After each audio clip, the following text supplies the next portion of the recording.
ಯಾವುದು ಉದ್ಯೋಗ ಮೇಳ ಮಾಡ್ತಾ ಇದ್ದೀವಿ. ಬೆಂಗಳೂರಿನಲ್ಲಿ ಮಾಡಿದ್ದ ಒಂದು ಉದ್ಯೋಗ ಮೇಳನ, ಮೈಸೂರು ಹುಬ್ಳಿ ಮಾಡ್ತಾ ಇದ್ದೀವಿ. ಆಮೇಲೆ ಗುಲ್ಬರ್ಗ ಡಿವಿಷನಲ್ಲಿ ಉದ್ಯೋಗ ಮೇಳ ಮಾಡ್ತಾ ಇದ್ದೀವಿ. ಆಮೇಲೆ ಮೈಸೂರಿನಲ್ಲೂ ಕೂಡ ಮಾಡ್ತಾ ಇದ್ದೀವಿ, ಮತ್ತು ಹುಬ್ಳಿ ಧಾರವಾಡದಲ್ಲೂ ಕೂಡ ಮಾಡ್ತಾ ಇದ್ದೀವಿ. ಎಲ್ಲ ವಿಭಾಗವಾರು ಮಟ್ಟದಲ್ಲಿ ಉದ್ಯೋಗ ಮೇಳಗಳನ್ನು ಮಾಡ್ತಾ ಇದ್ದೀವಿ. ಉದ್ದೇಶ ನಾವು ಯುವ ನಿಧಿ ಒಂದು ಗ್ಯಾರಂಟಿ ಸ್ಕೀಮನ್ನು ಜಾರಿಗೆ ತಗೊಬಂದಿದ್ದೀವಿ 2024 ಜನವರಿನಲ್ಲಿ. ಅದನ್ನು ಈಗಾಗಲೇ ಒಂದು ವರ್ಷ ಆಗಿಬಿಟ್ಟಿದೆ. ಒಂದು ವರ್ಷ ಆದಮೇಲೆ 80,000 ಜನ ಎನ್ರೋಲ್ ಆಗಿದ್ದಾರೆ. ನಮಗೆ ಉದ್ದೇಶ ಏನು ಅಂತಂದರೆ ನಿರುದ್ಯೋಗದ ಸಮಸ್ಯೆಯನ್ನು ಬಗೆಹರಿಸಬೇಕು ಅಂತ. ನಿರುದ್ಯೋಗಿಗಳಿಗೆ ಉದ್ಯೋಗ ಕೊಡಬೇಕು. ಅದಕ್ಕೋಸ್ಕರ 2 ವರ್ಷದ ಭತ್ಯೆ ಕೊಡ್ತಾ ಇದ್ದೀವಿ. ಗ್ರ್ಯಾಜುಯೇಟ್ಸ್ಗಳಿಗೆ 3,000 ರೂಪಾಯಿ, ಡಿಪ್ಲೊಮಾ ಹೋಲ್ಡರ್ಸ್ಗೆ 1,000 ರೂಪಾಯಿ ಕೊಡ್ತಾ ಇದ್ದೀವಿ. ಸೊ ಅದರ ಪ್ರಯುಕ್ತ ಯುವ ನಿಧಿ ಕಾರ್ಯಕ್ರಮವೂ ಕೂಡ ಜಾರಿ ಮಾಡಿದ್ದೀವಿ. ಹಾಗೆಯೇ ಉದ್ಯೋಗಗಳನ್ನು ಕೂಡ ಕೊಡ್ತಕ್ಕಂಥ ಕೆಲಸ ಮಾಡ್ತಾಯಿದ್ವಿ. ಉದ್ಯೋಗ ಮೇಳಗಳನ್ನು ಮಾಡಿ ಜಾಗೃತಿಯನ್ನು ಮೂಡಿಸ್ತಕ್ಕಂಥ, ಯುವಕರಲ್ಲಿ ಜಾಗೃತಿಯನ್ನು ಮೂಡಿಸ್ತಕ್ಕಂಥ ಕೆಲಸ ಮಾಡ್ತೀವಿ.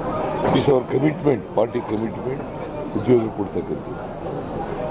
ಜಾತಿ ಗಣತಿ ವಿಚಾರದಲ್ಲಿ ಚನ್ನಗಿರಿ ಶಾಸಕರು ಶಿವಗಂಗಾ ಅವರು ಲಿಂಗಾಯತ್ ಶಾಸಕರು ಎಲ್ಲರೂ ರಾಜೀನಾಮೆ ಕೊಟ್ಟರು. ನಾಳೆ ಮೀಟಿಂಗ್ ಕರೆದಿದ್ದೀವಿ.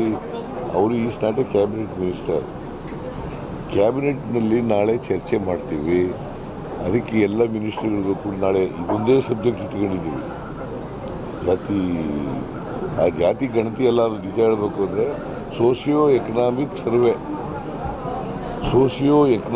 ಸರ್ವೆ ಅದನ್ನೇ ಇಟ್ಕೊಂಡಿದ್ದೀವಿ. ನಾಳೆ ಚರ್ಚೆ ಮಾಡಿ ವಿಲ್ ಟೇಕ್ ಎ ಡಿಸಿಷನ್. ಆಯ್ತಪ್ಪ, ಅವ್ರ ಅಭಿಪ್ರಾಯ ಹೇಳಿದ್ದಾರೆ, ಗೊತ್ತಾಯ್ತಾ? ನಾಳೆ ಅಂತಿಮವಾಗಿ ತೀರ್ಮಾನ ಮಾಡೋದು ನಾಳೆ ಅಲ್ವಾ?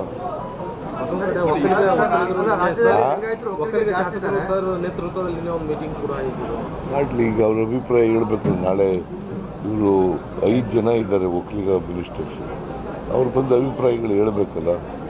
ಅವನ್ನೆಲ್ಲ ಓದ್ಕೊಬರಿ ಅಂತ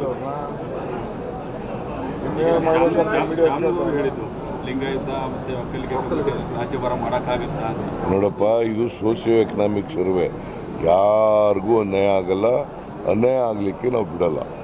ದಾವಣಗೆರೆಯಲ್ಲಿ ಒಂದು ಮಹಿಳೆಗೆ ನಡು ರಸ್ತೆ ಕರ್ಕೊಂಡು ಬಂದು ದಾವಣಗೆರೆಯಲ್ಲಿ ಒಂದು ಮಹಿಳೆನ ನಡು ರಸ್ತೆಯಲ್ಲಿ ಎಳೆದಾಡಿ ಸಿಕ್ಕಾಪಟ್ಟೆ ಹೊಡೆದ್ರು. ಸರಿಯಾಗಿ ಕಾನೂನು ಪಾಲನೆ ಆಗ್ತಾ ಇದೆ ಅಂತ ಹೇಳ್ತಾ ಇದ್ದಾರೆ. ಕಾನೂನು ಯಾರೇ ತಪ್ಪು ಮಾಡಿದ್ರು ಕೂಡ, ಕಾನೂನು ಉಲ್ಲಂಘನೆ ಮಾಡಿದ್ರು ಕೂಡ, ಯಾರೇ ರಸ್ತೆಯಲ್ಲಿ ಅವರು ಕಾನೂನನ್ನು ಉಲ್ಲಂಘನೆ ಮಾಡಿ ಯಾರು ಮಾಡ್ತಾರೆ, ಅವರು ಯಾರೇ ಎಷ್ಟೇ ಪ್ರಬಲರಾಗಿದ್ದರೂ ಕೂಡ, ಎಷ್ಟೇ ಶಕ್ತಿವಂತರಾಗಿದ್ದರೂ ಕೂಡ, ಎಷ್ಟೇ ರಾಜಕೀಯ ಶಕ್ತಿ ಇದ್ದರೂ ಕೂಡ ಅವ್ರನ್ನ ಬಿಡಲ್ಲ, ಬಲಿಯಾಗ್ತೀವಿ ಕಾನೂನು ರೀತಿ. ನ್ಯಾಷನಲ್ ಹೆರಾಲ್ಡು ಆಗಿದೆ. BJP ಅವರು ರಾಜಕೀಯ ಉದ್ದೇಶದಿಂದ ಮಾಡ್ತಾ ಇದ್ದಾರೆ, ಗೊತ್ತಾಯ್ತಾ?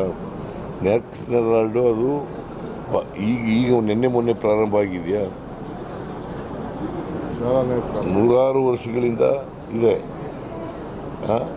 ಅಂತ. ಇದನ್ನು ಈಗ ಅವರು ಆಸ್ತಿಗಳನ್ನು ಮುಟ್ಗೋಲು ಹಾಕೊಳ್ತಕ್ಕಂಥದ್ದು, ಆಮೇಲೆ ಚಾರ್ಜ್ ಶೀಟ್ ಹಾಕ್ತಕ್ಕಂಥದ್ದು ನಮ್ಮ ನಾಯಕಿ ಸೋನಿಯಾ ಗಾಂಧಿಯವ್ರ ಮೇಲೆ, ರಾಹುಲ್ ಗಾಂಧಿಯವ್ರ ಮೇಲೆ ಇದಾಗ್ತಕ್ಕಂಥದ್ದು, ಇದು ದ್ವೇಷದಿಂದ ಮಾಡ್ತಕ್ಕಂಥ ರಾಜಕಾರಣ.